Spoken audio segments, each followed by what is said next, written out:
So hello mga baby, nakakalungkot na story for today. It's July 1 and Monday. So si Conan at saka si Chaya ay iuwi na ng Bohol Province. So ngayon, sinakay sila ni Kaloy sa to go, sa barko.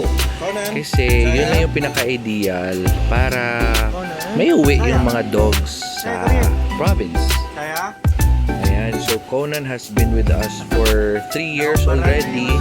And then si Chaya naman, mag-almost 3 years din. So sa loob ng 3 taon, nakakalungkot lang isipin na minahal mo din yung mga Frenchies na ito. But for their own good, ayan, mas magiging happy sila doon sa Bohol. It's because andun yung mga family ni Kaloy. Ayan, mga pamangkin niya.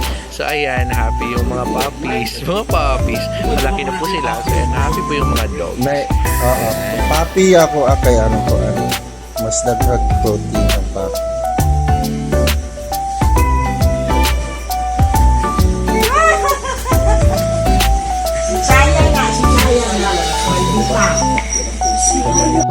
So ayan, Conan and Chaya, you found your new home, very comfortable, and nag-expect talaga ako na mamahalin kayo ng sobra-sobra ng family ni Kaloy. So ayan, tulog na kayo, and I will miss you, and soon I will visit you there. I love you both. Mwah.